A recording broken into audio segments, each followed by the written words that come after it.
Hey everybody, welcome back to another video. Today we're going to be taking a look at another Black Series figure. This one is from the newly designed wave, and boy did I have to wrestle with myself to decide if I wanted to review this one or not. This is the Beskar Armor Mandalorian, and I was really lucky to find him at Target.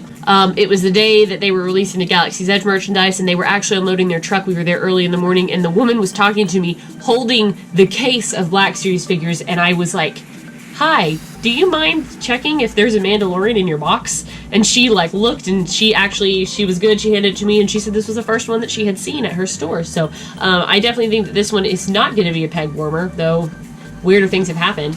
I was really kind of debating on if I should open this figure because, I don't know, the Mandalorian is so popular and he looks so good in the packaging, and I have an open Mandalorian, but I also have the carbonized Mandalorian, so I'm like, do I need another Mandalorian in the packaging?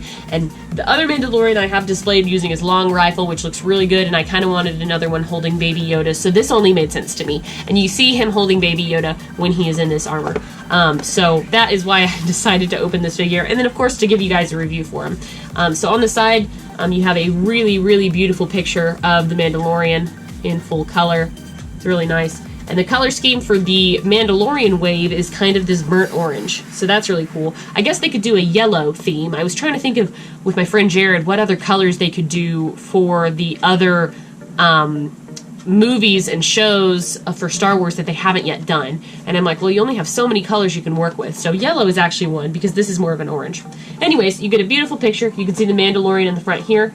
On the back, you do get a little bio of the Mandalorian with another image, and then he is number 1 in the line. And then it just says Star Wars The Mandalorian. It doesn't specify that he's in his Beskar armor, but it is in the bio right here. So that's really cool. And yeah, I think this one was also a pretty highly sought after figure. It's so funny because people are going nuts over this guy, and he is just a repaint. So keep that in mind if you're deciding, trying to tackle on if to open him or not, that he's just a repaint. It's not so totally brand new. So anyways, guys, I'm going to open him up and we're going to take a closer look at this figure.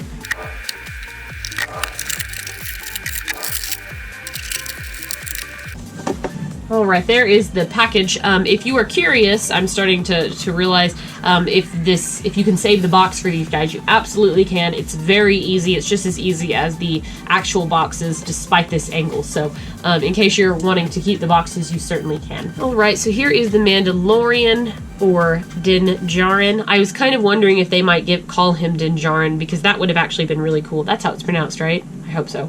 But he's just Mandalorian again. Before I do show him in more detail, I want to go over his accessories. So he does come with a small pistol, which is just a repackaged accessory, but nice nonetheless. Good to have a little handheld. He does have his long gun, which has that holiday special Boba Fett inspired end to it. So really cool. And then there's the long peg that you can insert into his back if he's not using it. The new accessory is his jetpack, which we obviously know he gets and uses in the show. It's pretty plain. I feel like they missed an opportunity to give it a little bit, maybe if it's all, I can't remember, if it's all silver, they could have given it a little bit more depth, I think. It's just kind of a flat mold, but it is there, and it's very reminiscent to, I think it's Jango Fett's second backpack, or jetpack, excuse me, in the Clone War, or in Star Wars Attack of the Clones. I'd have to look back, but I think that's reminiscent to this one. Taking a look at the Boba Fett, or oh my gosh, the Mandalorian, he looks really nice. That silver Beskar armor is very, very good. For the most part, he is a total repaint, with the exception of on his shoulder pad, which they actually had to resculpt, I think. Yeah, they had to resculpt the shoulder pads to fit the armor. There is the Mudhorn signet on his shoulder, which I'm really glad they included, because that's very important. He does have a semi-flexible cape, which still looks a little bit raggedy-taggedy, but that's fine.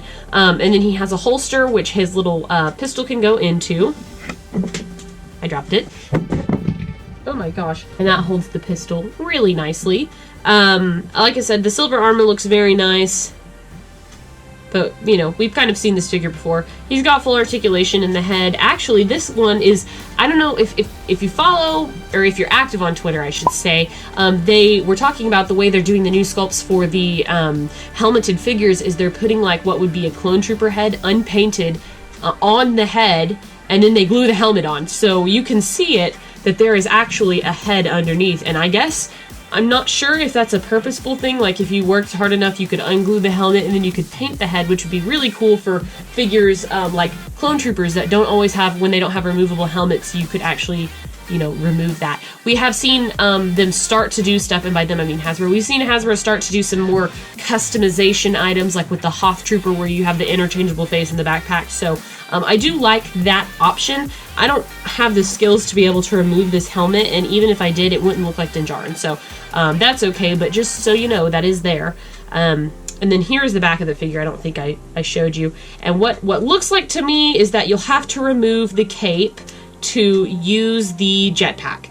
You didn't have to do that with the long gun because you could just scoot the cape over, but he does also have this holster thing, which I think actually they're separate now. Hold on. No, I don't think they were. I'm just comparing the two, which this is them side by side. I have him in a really nice pose that I don't really want to take him out of, which is why I haven't shown him in this video as a comparison yet.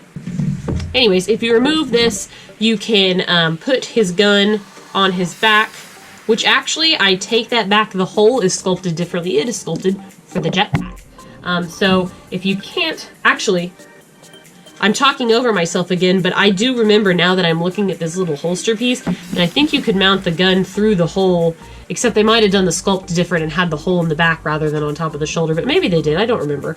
I don't know, guys. I don't recall. This, it doesn't look like it's sculpted really to fit this one, so just keep that in mind. Am I rambling? Perhaps. And I will say that this strap doesn't want to line up with the back hole. There's a hole in it, and it doesn't want to line up with the other hole in the armor, so I'm having a hard time putting the jetpack on. Good gracious, yeah, I don't think I'm going to be able to get it to line up. It's almost like it needs to be cut more. That kind of sucks. So I can't get the jetpack all the way in. That actually is really a bummer. So you can't really, I mean, you can sort of wear it, but he also doesn't have his cape, and that maybe looks a little weird. I don't think I'll display him with this jetpack for those reasons. But hopefully you understood what I was saying. He's got a sculpted out, or a carved out piece for the slit, to line up with the slit in his armor so that you can put the jetpack slit in it, or the peg rather, and it doesn't line up, and I can't get it to line up almost, so that's okay. I'll probably display him with his cape and holding Baby Yoda, which, if you wanted to just put them side by side, here they are. But overall, that's basically this figure. I guess I didn't go into articulation. He does have a ball-jointed head, shoulders that are going to be impaired by the shoulder pads.